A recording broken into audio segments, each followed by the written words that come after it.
आधी रात की पहर थी। बिल्कुल एरिया सुनसान हुआ पड़ा था। ठंड का मौसम था तो ठंडी लहर भी चल रही थी। हवा तेज तेज चल रही थी और वो भी पूर्णमासी की रात थी। चांद जो था ना, कभी नजर आता था और कभी धुंध में जैसे छिप जाता था, बादलों के अंदर चला जाता था।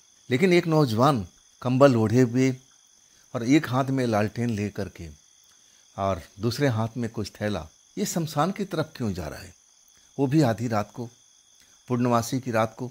अपने आगे पीछे अब एक तरह से कभी बाएं देखता है, कभी दाएं देखता है कि कोई मेरा पीछा तो नहीं कर रहा, कोई मेरे पीछे आ तो नहीं रहा। देखने में थोड़ा डरा भी दिख रहा है। फूंक फूंक कर कदम रख रहा है। 10 कदम चलता है, फिर रुक जाता है, फिर दाएं बाएं पीछे हर तरफ देखता है। जब लगता है कि हाँ, कोई मेरे पीछे नहीं है, तब वो आगे बढ़ता है, शमशान की तरफ जाता है। शमशान के पास जा कर के रुक जाता है। शमशान की तरफ चारों तरफ नज़र दौड़ाता है कि कोई है तो नहीं यहाँ पर। लेकिन आधी रात के वक्त में शमशान में कौन भला रहेगा?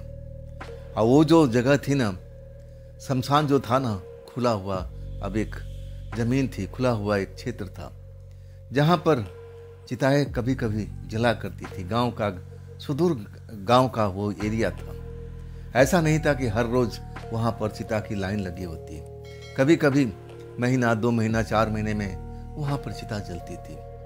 पूरा एरिया खाली पड़ा हुआ था। वो नौजवान देखने में अंदर से बहुत डरा हुआ दिख रहा है, लेकिन उसके अंदर साहस थी। तभी तो आधी रात के वक्त अकेले शमशान के अंदर आ जाता है।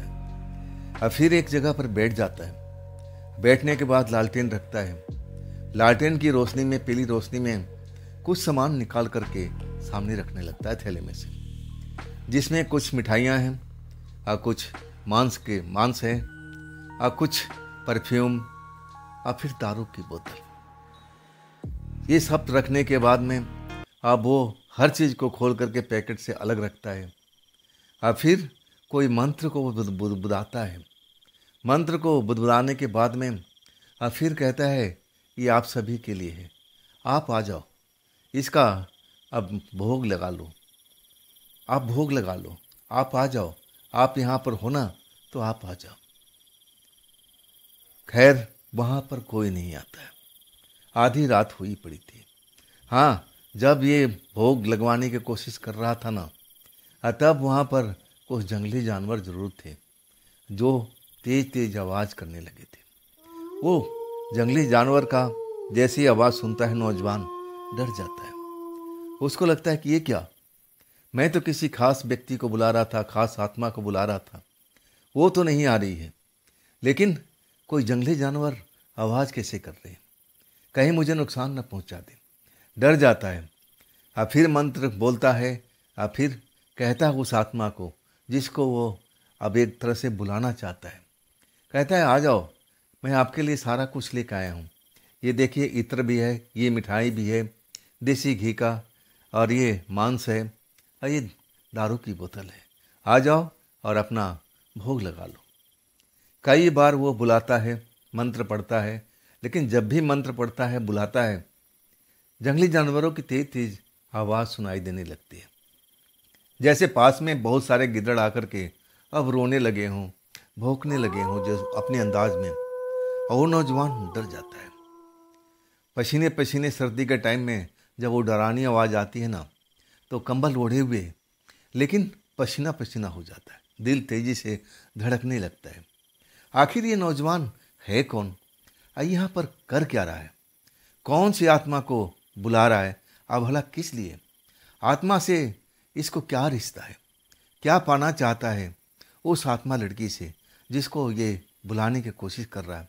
क्या वो आत्मा लड़की इसके कहने पर इसके पास में आएगी और जो ये चीज़ भोग लगाने की कोशिश करवा रहा था, क्या वो भोग लगा पाएगी, यानी उसको खा पाएगी? नहीं ना। मन में एक शंका था उसके अंदर में कि ये तो काफ़ी देर हो चुका है, जिसने भी मुझे बोला था कहीं झूठ तो नहीं बोला था। उसके मन में तरह तरह का ख्याल आने लगते हैं कि कहीं मेरे दोस्तों ने ऐसा बोल के मुझे फंसा तो नहीं दिया। यहाँ तो कोई आत्मा नज़र नहीं आ रही है। वो नौजवान, उसका नाम था भरत। भरत मध्य प्रदेश का रहने वाला। आज साल थी 2009 की। उसको किसी दोस्त ने बताया था कि भरत कर्जा से मुक्ति पाना चाहता है ना, तो ये तू काम कर ले, उस आत्मा को बुला ले और वो आत्मा तेरे पास में आ जाएगी ना, तो तुझे अमीर बना देगी, कर्जा से मुक्ति कर देगी और जो तुझे चाहिए वो आत्मा तुझे देगी। हाँ, उसके लिए भी कुछ तुम्हें देना पड़ेगा। और वही सब देने के लिए तो शमशान में भरत जी गए थे। लेकिन इतना सब कुछ करने के बाद में आत्मा क्या, वहाँ पर तो कोई आ भी नहीं रहा था, कोई भी नहीं नजर आ रहा था। आवाज़ सिर्फ जंगली जानवरों की, गिद्धड़ों की, अन्य जानवरों की सुनाई दे रही थी, लेकिन आत्मा का तो अभी नामो निशान नहीं था। लेकिन जब भी गिद्धड़ की आवाज़ आती थी, जैसे झुंड बना करके और वो शमशान को घेरते जा रहे हैं, और वो नौजवान यानी भरत पसीने पसीने होता जा रहा है। समझ में नहीं आ रहा कि अब मैं करूं क्या, अब मैं क्या करूं। आखिरकार गिद्धड़ों ने, ऐसा लगता है कि वो जैसे सूंघ लिए हो, मांस का महक उनको अब पड़ चुकी है, नाकों में सुगंध जा चुकी है, और वो लगातार उस शमशान के नज़दीक पहुंचना चाहते हैं। लेकिन वो अपनी आवाज़ में सुर भी लगा रहे हैं, और जिससे नौजवान भरत डर जाता है। और फिर ऐसा कुछ होता है, अचानक एक गिद्धड़ की आंख चमकने लगती है, डरावनी सी आंख होती है, उसकी लाल लाल सी आंख दिखाई देती है, और वो जब देखता है ना तो बिल्कुल नज़दीक में। अब फिर भरत रोक नहीं पाते, सब कुछ सामान छोड़ छाड़ करके सिर्फ अपनी लालटेन उठाते हैं, बाकी सामान को परवाह नहीं करते हैं कि चलो जान बच जाएगी, उतना ही मेरे लिए काफ़ी है। और फिर वहाँ से उल्टे पैर भाग खड़ा होते हैं। भागते हैं ना तो ऐसा लग रहा है कि उनका कोई पीछा कर रहा है। कदमों की आवाज़ साफ साफ अब भरत जी को सुनाई दे रही है। भरत जी इतना पसीने पसीने हुए पड़े ठंडी के टाइम में, आखिरकार जब शमशान के क्षेत्र से दूर जाते हैं और अपने गांव के करीब पहुंचते हैं, तब वो सांस लेते हैं अच्छी तरह से। नहीं तो लग रहा था कि आज मैं घर अपना लौट नहीं पाऊंगा। तो आखिर ये भरत जी कौन थे, ये सब क्यों कर रहे थे? चलिए इस कहानी को शुरू से शुरुआत करते हैं। मैं हूँ राज और आप देख रहे हैं हाईवे 33। तो दोस्तों, ये जो कहानी हमें जो भेजे हैं उनका नाम है अशोक। लेकिन ये अशोक जी की अपनी कहानी नहीं है, उनके ममेरे भाई यानी भरत की कहानी है। और आगे जो कुछ हुआ मैं बता ही चुका हूँ। अब इसके बाद जो भरत जी है ना, अपने गांव की तरफ भाग खड़े होते हैं। उनको बिल्कुल अब ऐसा वहाँ पर रुकना मुनासिब नहीं समझा था। उनको लगा कि मेरे यार दोस्त जो भी मुझे ये सब ज्ञान दिए थे ना, सब झूठी बात है। अगर कोई आत्मा वहाँ पर होती तो इतना बुलाने पर जो लड़कों ने मंत्र बताया था, वो मंत्र को मैं भरपूर जाप भी किया, आह्वान भी किया, सब कुछ जैसे बताया गया था मैं सब कुछ लेके आया, लेकिन वो आत्मा मुझे नज़र नहीं आई। घर पहुँचते हैं, डर तो लग रहा था, लेकिन अब डर पीछे रह चुका था। वो लाल लाल आंखों वाला जानवर जब से देखे थे, इनकी होश खराब थी। ऐसा कैसे हो सकता है भाई? मैं तो सुना था कि वहाँ पर एक लड़की की आत्मा रहती है, जो उनके लिए भोग लेके जाता है, गुजारिश करता है तो उसकी मदद करती है, जैसे मेरे दोस्तों ने बताया था। लेकिन वो लड़की तो नज़र नहीं आई। ऊपर से एक गिद्धड़ नज़र आता है, जिसकी आंखें लाल लाल दिखाई देती। तो ये क्या था भाई? भरत जी बड़ा खौफ में भर जाते हैं, अपने कमरे में आते हैं, दरवाज़ा अच्छी तरह से बंद करके फिर अब बिस्तर पर लेट जाते हैं। जैसे ही लेटते हैं ना, अब एक तरह से जैसे कोई दरवाजे पर आ करके अब टहल रहा हो। कदमों की आवाज़ साफ साफ सुनाई देती है। लेकिन उस घर में भरत जी के अलावा कोई था ही नहीं। किराए के घर पर रहते थे। फैमिली अब उनकी जो थी अलग थी, कहीं और रहती थी। अब भरत जी कहीं और रहते थे। अब ये सब आवाज़ सुनने के बाद भरत जी बड़े खौफ में भर जाते हैं, डर जाते हैं। उनको लगता है कि कौन हो सकता है भाई, कौन हो सकता है, कौन हमारे दरवाजे पर आकर के टहल रहा है। ना कोई बोल रहा है, ना हमारा दरवाज़ा खोलने की कोशिश कर रहा है, ना दरवाजे पर दस्तक दे रहा है। लेकिन हिम्मत जवाब दी जाती है। इतना भयानक उस गीदड़ को देखे थे, जो देखने में कोई ऐसा मामूली सा गीदड़ नहीं लग रहा था। उसकी लाल लाल आंखें देख करके अब एक तरह से भयभीत हुए पड़े थे भरत। अब फिर दरवाज़ा खोलने का तो सोच ही नहीं सकते थे। वो जानना चाहते थे कि बाहर में कौन टहल रहा है, लेकिन इतनी उनके अंदर में हिम्मत नहीं थी। आखिरकार रजाई में घुड़क जाते हैं। और फिर कब उनको नींद आ जाती है कुछ पता ही नहीं चलता है। सुबह जब आँख खुलती है तो सामान्य से पाते हैं अपने आप को, कोई दिक्कत नहीं, कोई परेशानी नहीं, मतलब अपने आप को बेहतर महसूस करते हैं और फिर अपने काम में लग जाते हैं। लेकिन काम ऐसा कौन सा था जिसके लिए अब उस जगह पर गए थे रात को शमशान में पूजा करने के लिए? आखिर कौन सा काम करते थे? एक्चुअल में जो भरत जी थे ना, छोटा मोटा ट्रेडिंग का काम करते थे, बिजनेस करते थे। बहुत पैसा अब एक तरह से इन्वेस्ट कर दिए थे अपने यार दोस्त के कहने पर, लेकिन अभी तक रिटर्न नहीं हो रहा था। अब कहे ना कि कमाई क्या, जो उनका मूलधन था वो भी फंस चुका था, और ऐसा फंसा था कि निकलने का नाम नहीं ले रहा था। अब उनके दोस्त बता रहे थे कि देखो यार, ये मामला तो थोड़ा फंस चुका है, लेकिन इस पैसा को निकालने के लिए मुझे और पैसा लगाना पड़ेगा। अब ये पार्टनरशिप में थे, इनको उनको जो मित्र थे वही बेवकूफ़ बना रहे थे, या जो भी है फंस चुके थे उनके जाल में। वो फिर कुछ पैसे को निकालने के लिए अब ऊंची ब्याज रेट पर अब वो ब्याज पर पैसा उठाते हैं। कुछ पैसा अपने ममेरे भाई अशोक जी से लेते हैं। अशोक जी उनसे पूछते हैं कि भाई इतना पैसा करेगा क्या? जवाब नहीं देते हैं।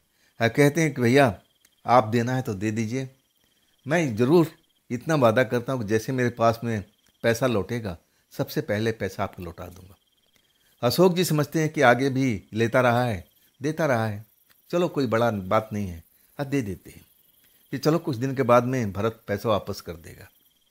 लेकिन इसके बाद में जो भरत का हालत जो था ना और ख़राब होता गया। कई बार पैसे के बाबत अशोक जी पूछते हैं भरत से, अरे अब तो काफ़ी दिन हो गया, पैसा क्यों नहीं लौटा रहा भाई? अतः भरत कहते भैया थोड़ा काम फंसा हुआ है, कुछ मोहलत दे दीजिए और फिर हम आपको पैसा हमेशा की तरह लौटाया था ये भी लौटा दूंगा। अशोक जी मान जाते हैं, कहते हैं चलो कोई बात नहीं, लेकिन जल्दी करना। अब इसके बाद भरत जी बड़ा एक तरह से शिकंजे में फंस चुके थे, कर्जे के शिकंजे में। जिससे भी कर्जा लिए थे ना, अब एक तरह से उगाही करना चाह रहा था कि भाई अब ब्याज छोड़ो, पहले मेरा मूलधन वापस कर दो, मुझे कहीं और पैसा लगाना है। लेकिन मूलधन कहाँ से लौटाएं भरत जी? सारा पैसा तो अपने दोस्त के कहने पर ऐसे एक ट्रेडिंग के बिजनेस में लगा चुके थे, अब वो निकलने का नाम ही नहीं ले रहा था और एकदम फंसे हुए थे।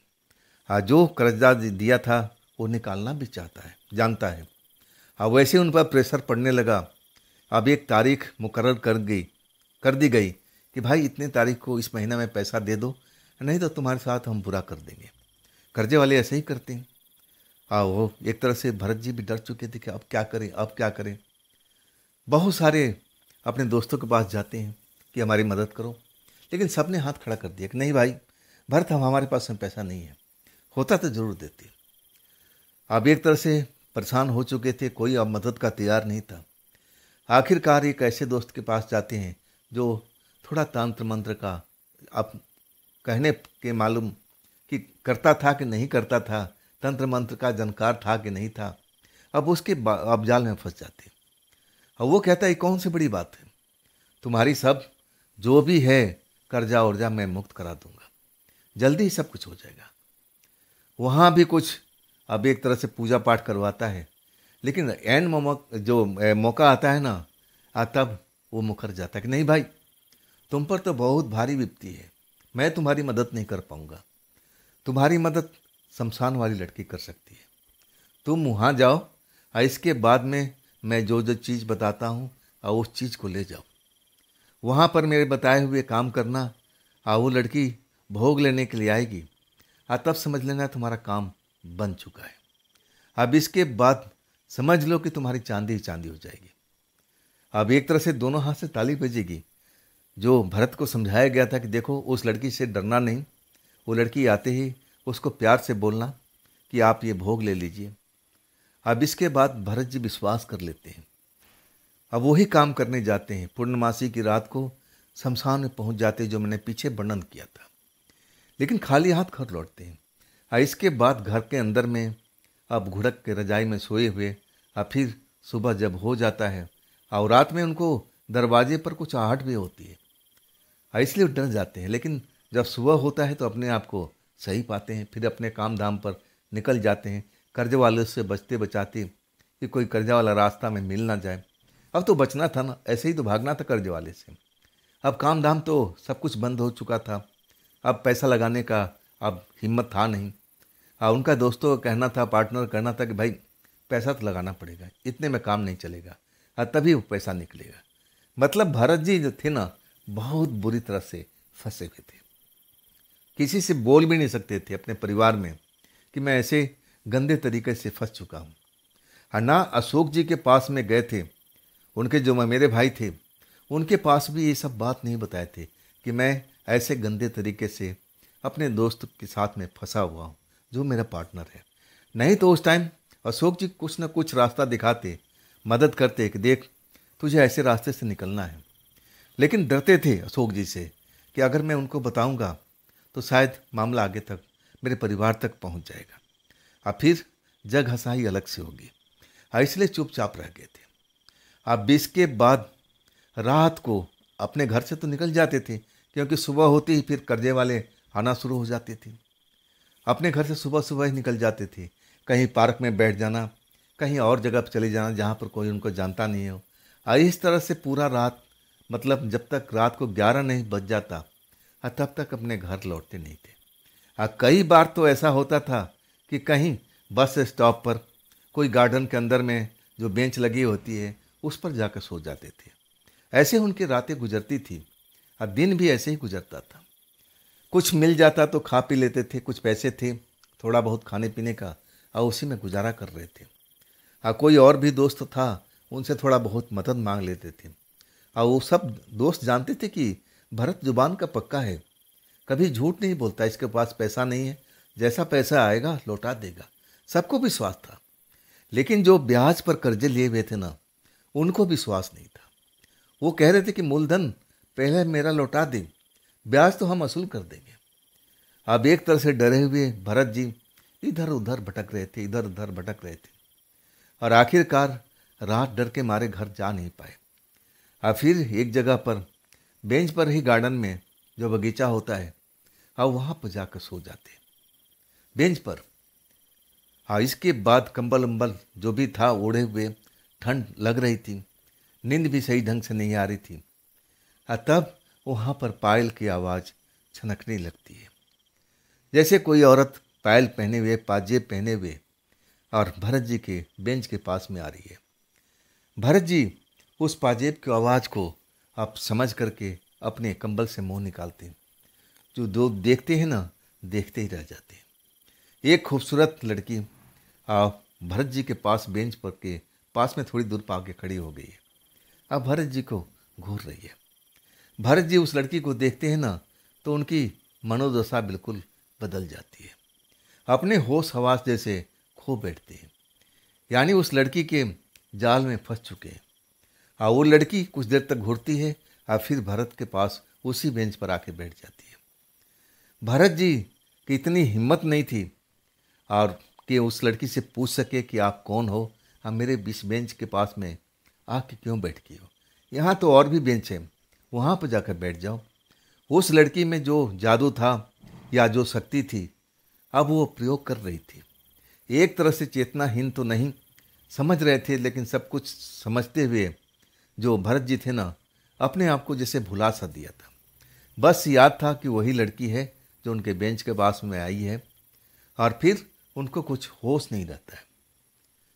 सुबह जब उनकी आँख खुलती है ना, तो अपने उसी बेंच पर पाते हैं शरीर से कुछ सुगंध सी आती है।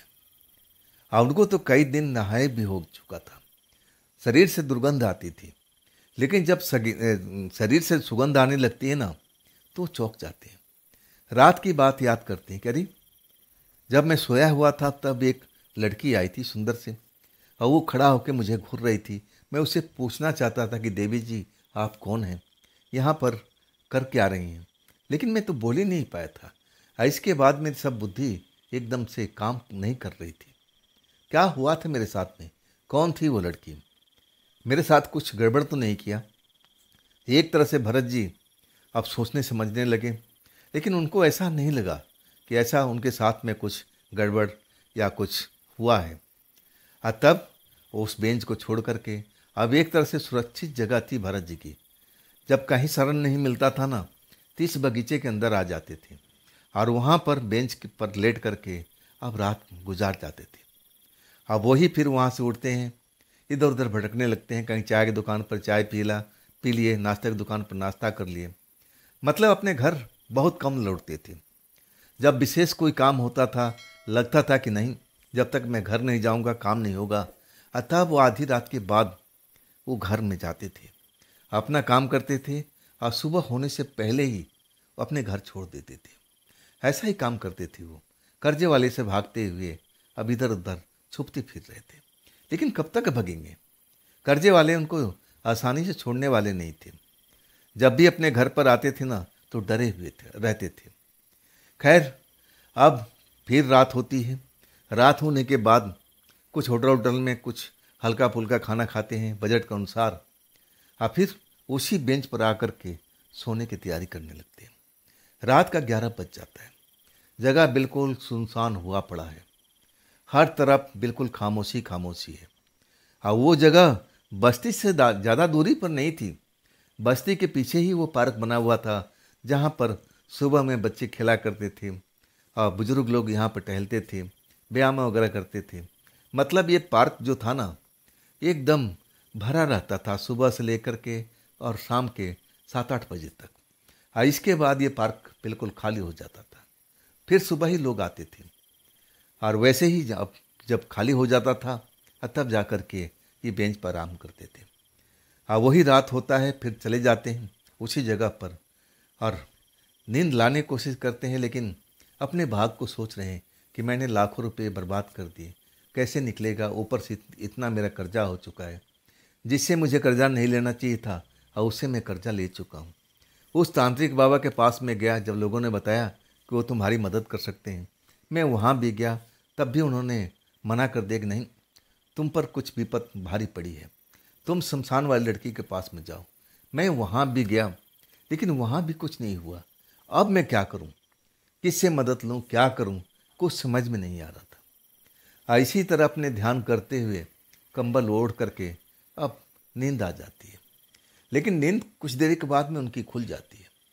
आवाज़ जो सुनाई दे रही थी वही रात वाली पाजेब यानी पायल की खनकती हुई आवाज़, घुंघरू की आवाज़। और जैसे ही घुंघरू की आवाज़ सुनाई देती है ना, अपने कंबल से सर निकाल देते हैं। अब बिल्कुल वही लड़की, वैसे ही चेहरा मोरा, वही कपड़ा, कुछ दूरी पर अभी आती हुई नजर आ रही थी। तब तक जो भरत जी थे ना, उठ के बैठ जाते हैं कंबल ओढ़े हुए, अपना आधा चेहरा छिपाए हुए, आंखें खुली रख करके। अब ठंड तो लग रही थी। अब उनके पास तो अपना कोई घर तो था नहीं इस टाइम में कि रजाई ओढ़ लें। जो भी कंबल था उसी में गुजारा कर रहे थे। और वो लड़की सीधी आती हुई उनके पास बेंच के बगल में, उनके जहाँ बैठे थे उनके बगल में आके बैठ जाती है। अब भरत जी अपने होशो हवास में हैं। अभी उस लड़की का कोई जादू या कोई शक्ति अभी काम नहीं कर रही है। तब वो हिम्मत जुटाते हैं, कहते हैं, देवी जी आप हैं कौन? कल भी आप आई थी, लेकिन मुझे ना जाने क्या हुआ, मुझे कुछ याद भी नहीं है। जब ये बात बोलते हैं उस लड़की से ना, लड़की हंसती है, कहती है, क्या मुझे तुम भूल गए? अरे तुमने तो मुझे बुलाया था, तुमने मुझे आह्वान किया था और तुमने मुझे भोग दिया था, तो तुम मुझे भूल गए हो? मैं वही लड़की हूँ जिसकी तुम जाकर शमशान में बुलाए थे। अब मैं आ गई हूँ, मैं तुम्हारे साथ में हूँ हमेशा। मुझे अब बताओ कि मुझे क्या काम है, तुम मुझसे क्या काम करवाना चाहते हो, किसको कष्ट देना चाहते हो, किसी के साथ में गलत करवाना चाहते हो? तुम्हारी जो इच्छा है वो मैं सारी की सारी पूरी कर सकती हूँ। जब सुनते हैं ना भरत जी, उनका दिल दहल जाता है। आप मन ही मन खौफ में भर जाते हैं। अरे ये तो कोई बुरी आत्मा है, ये तो जो तांत्रिक बाबा बोले थे कि वो कोई अच्छी आत्मा होगी और वो तुम्हारी मदद करेंगी, लेकिन ये तो मारने काटने के नाम ले रही थी। कह रही थी कि तुम्हें किससे बदला लेना है, किसको कुछ करवाना है, किसी के साथ में कुछ गलत काम करवाना है, मुझसे बोलो, मैं उसके लिए तैयार हूँ। भरत जी बड़ा खौफ में भर जाते हैं और कहते हैं कि देवी जी, मुझे ऐसा कोई काम नहीं करवाना है। लेकिन लड़की कहती, फिर तुम्हें काम नहीं करवाना है तो मुझे बुलाया क्यों? काम तो तुम्हें देना ही पड़ेगा, काम मुझे दो, नहीं तो मैं तुम्हारे साथ में गलत करूंगी। अब एक तरह से भरत जी एकदम कहीं कभी नहीं थे, ना घर के ना घाट के, बड़ी बुरी तरह से फंस गए थे, दिमाग काम नहीं कर रहा था।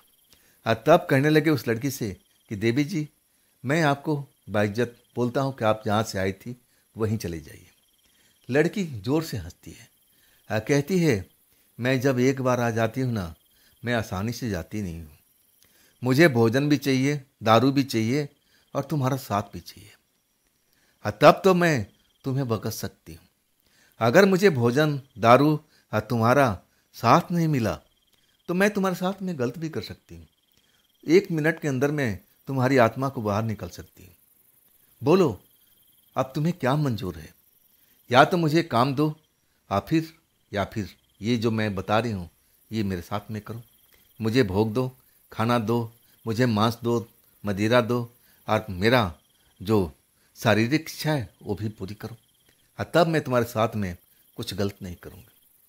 अब एक तरह से जो भरत जी जहाँ गए थे कर्जा उतारने के लिए, ये तो बड़ा मुसीबत इनके पास में आ गई थी। ये तो गलत, जो भी आत्मा थी ये तो गलत थी। जिस आत्मा को आह्वान करने गए थे वो आत्मा तो नहीं आई और उसकी जगह में बुरी आत्मा अब इनसे आकर के चिपट गई थी। बड़े बुरी तरह से फंस गए थे। और तब कहने लगे, देखिए देवी जी, मेरे पास में इस टाइम तो कुछ भी नहीं है, मैं तो खुद कंगला हुआ पड़ा हूँ, इधर उधर भाग करके मैं घर पर भी नहीं जा पाता हूँ और मैं इसी वजह से यहाँ पर आकर के मैं सो रहा हूँ। मैं कहाँ से ले आऊँ इस वक्त में?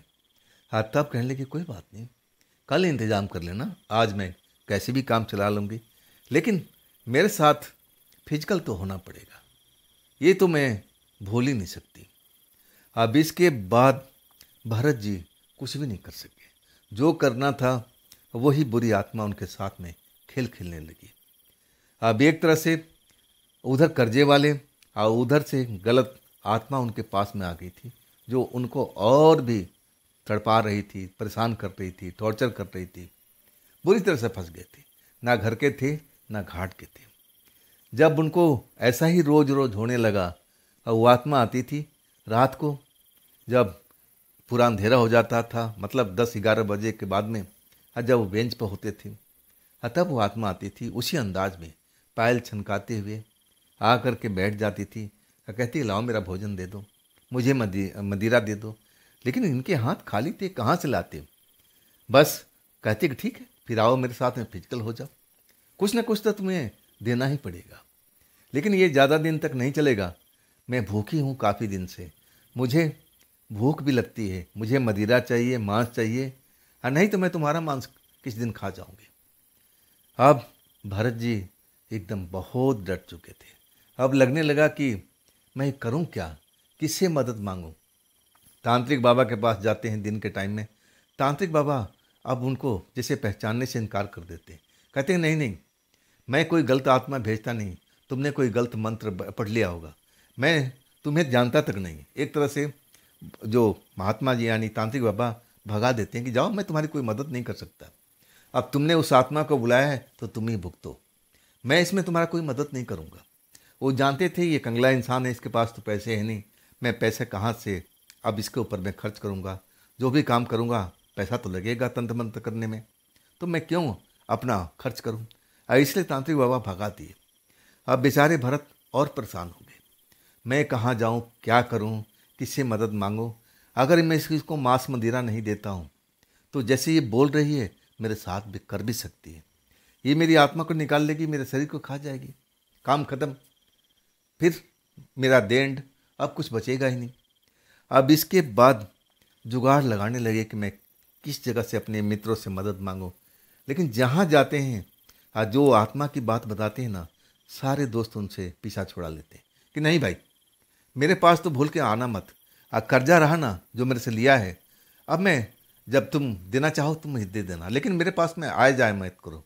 सब डर जाते थे, कहीं वो आत्मा उसके साथ में हो, हमारे घर में ना जाए, हमसे चिपक ना जाए। सब डरते हैं अपनी जान को लेकर के, सब पीछा छुड़ाने लगे। जब सारे दोस्त पीछा छुड़ा लेते हैं, कोई घर नहीं बचता है कि अब कहाँ जाए मदद करने के लिए। और हर दिन हर रात में वही आत्मा करती थी, टॉर्चर करती थी, परेशान करती थी कि मुझे मदिरा दो, मुझे मांस दो, मुझे भूख लगी हुई है, और नहीं तो मैं तुम्हें खा लूँगी। भरत जी कहते थे कि थोड़ा वक्त दीजिए, मैं पैसे का इंतजाम कर रहा हूँ, अब मैं दूंगा। और आखिरकार वो आत्मा मान जाती थी, फिजिकल होना पड़ता था उसके साथ में, वो भी किसी टॉर्चर से कम नहीं था। एक दुष्ट आत्मा के साथ में फिजिकल होना मामूली बात नहीं है, और वो भी अपने होशो हवास में। अब ये कष्ट भरत जी कैसे सहते थे, वो तो भरत जी का दिल ही जानता था। जब सारे दोस्त पीछा छुड़ा लेते हैं ना, तब दिमाग काम नहीं करता है। अब भटकते भटकते आखिरकार अशोक जी के पास आते हैं। दाढ़ी बढ़ी हुई है, कपड़े फटे हुए, मतलब भिखारियों की तरह उनकी हालत हो चुकी थी, कंबल लपेटे हुए, लगे नहीं रहते कि वो भरत जी हैं, अशोक जी के अब एक तरह से मेरे भाई। लगे नहीं रहा था। अशोक जी जब देखते हैं तो पहचान, एक नज़र में पहचान नहीं पाते हैं। जब भरत जी कहते हैं कि मैं हूँ भरत, तब अशोक जी कहते तुमने ये हाल क्या बना रखा है, क्या हो गया? तुम तो अच्छा खासा पैसा कमाते थे, मुझसे कई गुना पैसा तुम ज़्यादा कमाते थे, आखिर हुआ क्या तुम्हारे साथ में भरत? तब भरत कुछ भी नहीं छुपाते, शुरू से लेके अंत तक अब वो अपनी कहानी है ना अशोक जी को बताना शुरू करते हैं। जैसे अशोक जी सुनते हैं तो वो भी कांप जाते हैं। लास्ट वाले पॉइंट पर जब वो प्रेतात्मा, वो भी दुष्ट आत्मा उनसे चिपट जाती है, तब वो भी कांप जाते हैं। कहते हैं कि तूने, चलो कर्जा तो अलग बात है, और लेकिन ये तूने दुष्ट आत्मा को अपने पास में कैसे चिपका लिया? क्यों गए थे शमशान में जाने का, तो क्या मतलब था? तब वो तांत्रिक बाबा से कहते हैं, तांत्रिक बाबा किस्सा सुनाते हैं कि मैं उस तांत्रिक बाबा के पास में गया था, और उन्होंने मंत्र दिया था, और उन्होंने कहा था कि जाओ, शमशान वाली लड़की तुम्हारी मदद करेगी। लेकिन वो मदद क्या करेगी, उल्टा मेरा तो नुकसान पहुंचा रही है। उसके साथ मुझे अब रोज़ फिजिकल होना पड़ता है, मांस मदिरा मांगती है, तो बताइए मैं कहाँ से दूँ? और धमकी देती है कि और ज़्यादा दिन मैं रुक नहीं पाऊँगी, मुझे भूख लग रहा है, अगर तुम मांस मदिरा नहीं देगे तो मैं तुम्हें भोजन कर जाऊँगी। अब अशोक जी भी डर चुके थे, कहने लगे कौन सा तांत्रिक था, चलो मैं लेके चलता हूँ, वहीं फैसला करेंगे। भरत जी कहते कि नहीं, वो तो मुझे भगा दिया है, कहने लगे दोबारा आओगे तो मैं तुम्हारे ऊपर में भूत छोड़ दूंगा। लेकिन जो अशोक जी थे ना, अरे गरे इंसान तो थे नहीं, पहुँच भी थी उनकी। और उसके बाद भरत को भरोसा दिलाते हैं कि तू डर मत, तू मेरा भाई है, चल पहले तू अपना स्नान ध्यान कर, नए वस्त्र में देता हूँ, धारण कर, भोजन कर, आराम कर, फिर हम चलेंगे शाम के टाइम में, इतना तू कर, तब तक मैं अपने काम से निपट कर आता हूँ। अपने घर में शरण देते हैं अशोक जी, नए वस्त्र देते हैं, फिर उनको कहते हैं तो खा पी कर के अब यहाँ पर आराम कर, और शाम को आएंगे, और फिर हम बात करेंगे, फिर उस तांत्रिक के पास चलेंगे, मैं तुझे लेके चलूँगा। जब उसने मंत्र दिया है तो वही अब उसको वापसी भी करेगा, उसका काम है। वो तुम्हें भगा दिया ना, मुझे भगा नहीं पाएगा। वही होता है। दिन भर भरत जी आराम करते हैं, लेकिन आराम कहाँ उनके जीवन में, वही सब जो ख्यालात है, बुरे बुरे सपने बन के उनके दिमाग में छाए हुए हैं कि अगर वो तांत्रिक नहीं करेगा तो मेरा क्या होगा, वो तो दुष्ट आत्मा है, कभी मेरे साथ में धोखा कर सकती है, कभी मेरे को खा भी सकती है, और इसके साथ फिजिकल होना अब कितना कष्टदायी है। इस तरह से अपने मन में विचार करते करते कब सो गए। जब घंटी बजती है दरवाजे की, तब भरत जी उठते हैं। तब अशोक जी आ गए थे। आते हैं कहते हैं तू डर मत, मैं कोई और भी तांत्रिक से बात किया है, और उन्होंने कहा था पहले उसी तांत्रिक के पास में जाना, अगर वो काम कर देता है तो ठीक है, नहीं तो मेरे पास में लेकर आ जाना, हम इसका निवारण जरूर करेंगे, लेकिन पहले उसी तांत्रिक के पास में जाना। भारत जी डर रहे थे, कह रहे नहीं, उस तांत्रिक के पास में नहीं, वो तो हम पर और भूत छोड़ने को तैयार बैठा है, मैं उसके पास में नहीं जाऊंगा भैया। लेकिन अशोक जी कहने लगे तो मैं हूँ ना, तेरे साथ में हूँ ना, तू अकेले नहीं है ना, तू डर मत, मैं लेके चलता हूँ, और जो भी होगा मैं देख लूँगा। नहीं तो और भी रास्ते हैं ना, और भी जिससे मैं बात करके आया हूँ, तेरे कष्ट का निवारण जरूर करेंगे। पहले ये कष्ट निवारण हो जाए और इसके बाद तो कर्जा का कर्जा देख लिया जाएगा। मैं तेरी मदद करूँगा, मैं तुझे छोड़ूंगा नहीं, मझदार में नहीं छोड़ूंगा। आखिरकार शाम के टाइम अब हो चुका था और फिर अपनी बाइक पर बिठाते हैं भरत जी को और फिर उस तांत्रिक बाबा के पास पहुंच जाते हैं। तांत्रिक बाबा जैसे ही भरत को देखता है तो गुस्सा हो जाता, तो फिर आ गया, मैं तुझे मना किया था ना, तो क्यों आया यहाँ पर? एक तो ऊपर से उल्टा मंत्र बोला और फिर मुझे दोष देने आया। अशोक जी को बर्दाश्त नहीं हो रहा था। अशोक जी पहलवान सरीखे इंसान थे और रुतबा भी उनका अच्छा खासा देखने में लगता था कि हाँ, कोई शरीर है, पहलवान वाले शरीर है। अब हाथ पकड़ लेते हैं तांत्रिक का, तो कैसे मेरे भाई को परेशान किया, उल्टा उल्टा मंत्र जो तूने दे दिया मेरे भाई को, इसी वजह से तो ये परेशान हुआ पड़ा है। अब तो इसका इलाज कर। लेकिन तांत्रिक कहता है कि ना, मैं नहीं करूँगा, ये मंत्र को उल्टा पढ़ दिया है, इसीलिए ये सब हुआ है। मैं मंत्र तो इसको सही दिया था, इसकी कमी है। अब इसकी कमी को मैं कैसे गलती मान लूँ, मैं कैसे इसको सुधारूँ, मेरे बस का नहीं है। लेकिन कहाँ अशोक जी अब डरने वाले थे और वो तो कह रहे थे कि देख, अगर तू मेरे भाई को अगर सही नहीं करता है, उस प्रेतात्मा से मुक्ति नहीं दिलाता है, तो सोच ले, तेरा हाल मैं बुरा कर सकता हूँ। आखिरकार लगने लगा उस तांत्रिक को कि ये नौजवान कुछ भी कर सकता है। आंखों में गुस्सा देखता है तो भयभीत हो जाता है और कहता है कि इसमें कुछ पैसा लगेगा। अशोक जी कहते हैं मैं पैसा दे रहा हूँ ना, कितना चाहिए? तो वो डिमांड करता है कि मुझे इतना 1000 चाहिए और तब जाकर मैं ये काम कर पाऊँगा, इसमें बहुत खर्च है और टाइम भी लगेगा। इसने काम को बिगाड़ दिया है, इसकी गलती है। आखिरकार अशोक जी पैसा देते हैं और कहते हैं कब तक सही हो जाएगा, और तब कहने लगा मुझे 2 दिन का टाइम दो। 2 दिन के बाद में अब इसके ऊपर से वो आत्मा को मैं उतार दूंगा, किसी और के ऊपर मैं भेज दूंगा। ऐसा ही उल्टा पुल्टा वो तांत्रिक था। तांत्रिक कम, वो मांत्रिक ज़्यादा था, जैसे लोगों के साथ में करता था। और उसी के वजह से भरत जी भी परेशान हो गए थे। आखिरकार वो अशोक जी, भरत जी अब लौट के अपने घर पर आते। रात होती है। जो भरत जी थे ना, अब एक तरह से कहते तू डर मत, तांत्रिक ने बोल दिया, पैसे मैंने दे दिया ना, अब डरने वाली बात नहीं है। 2 दिन का टाइम दिया है ना, इसके बाद हम देख लेंगे। नहीं करेंगे तो अब सोच लेगा कि हमें करना क्या है। मैं भी जानता हूँ और तांत्रिक भी समझ चुका है, तू डर मत, ये काम जरूर करेगा। अब इसके बाद भरत जी को खाना खिलाते हैं। अब फिर दोनों भाई अलग अलग कमरे में, गेस्ट रूम में सोते हैं अब भरत जी, और अपने बेडरूम में अशोक जी जाकर सो जाते हैं। रात होती है, 12 बजता है। अब 12 बजते ही भरत जी की चीख सुनाई देने लगती है। अशोक जी कुछ देर तो लगता है कि शायद मैं सपना देख रहा हूँ, इतना कोई बुरा चीख रहा है, कौन हो सकता है। अब भरत जी को ध्यान नहीं आता कि हमारे घर में वो भी आकर शरण लिए हुए हैं। और जब आँख पूरी तरह से खुल जाती है तो भरत जी के कमरे से अब डरावनी आवाज़ें निकल रही है। भागते हैं, दरवाज़ा अंदर से बंद है।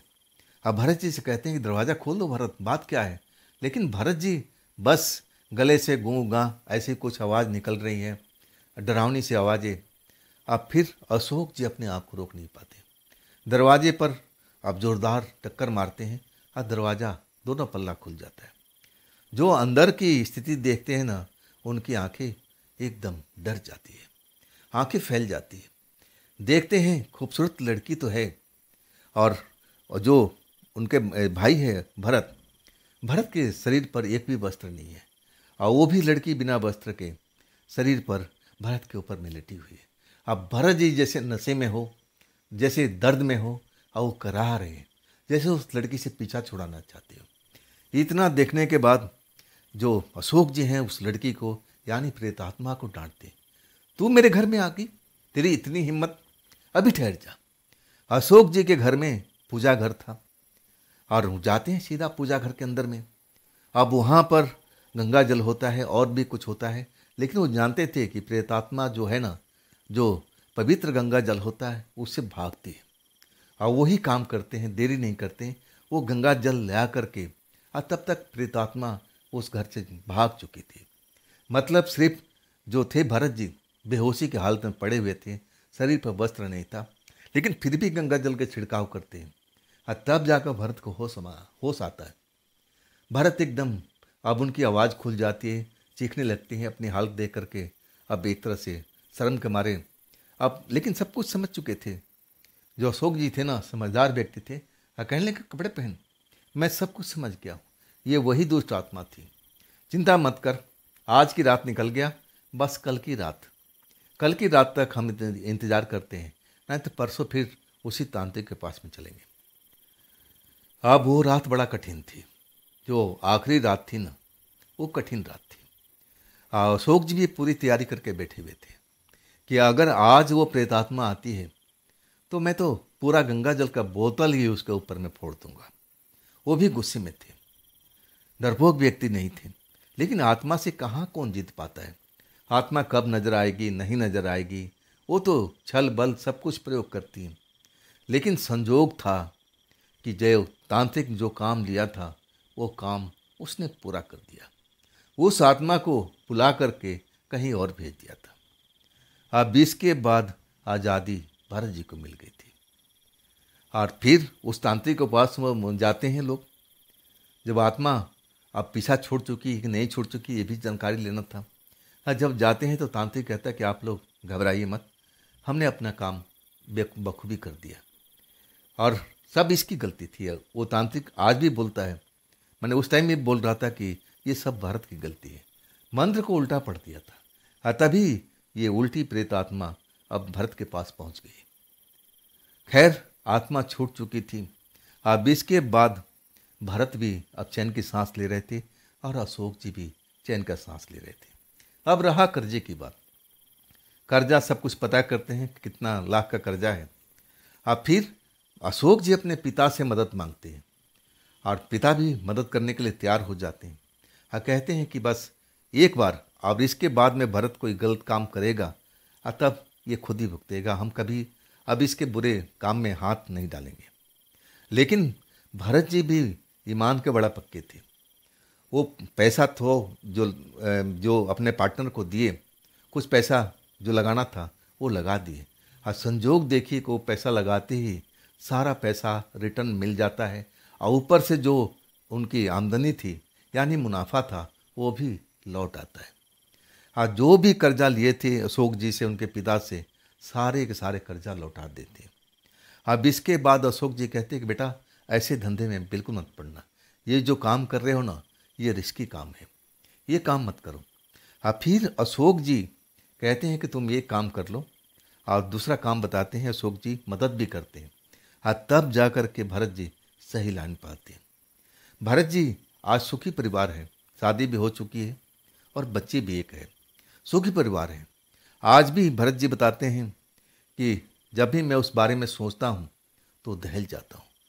जो मैं टॉर्चर झेलता था, प्रेतात्मा जब मेरी साथ में फिजिकल होती थी, वो मैं जो सोचता हूँ ना तो मेरा सर फटने लगता है। तो दोस्तों, ये थी अशोक जी की भेजी हुई कहानी। ये कहानी आपको कैसी लगी कमेंट में ज़रूर बताइएगा। हाँ दोस्तों, अगर आपके पास भी ऐसी कोई घटना है, कोई अपनी आप बीती है, तो आप मुझे ज़रूर शेयर कीजिएगा। हाँ दोस्तों, ये भी चैनल आप ही का है, तो इसको भी अपना प्यार दीजिए, दुलार दीजिए, लाइक कीजिए, सब्सक्राइब कीजिए, अपने दोस्तों को शेयर कीजिए, और हाइप वाला बटन तो ज़रूर दबाइएगा। तो फिर दोस्तों मिलते हैं ना कल की रात इसी चैनल पर, इसी टाइम पर। आप लोग अपना ख्याल रखिएगा।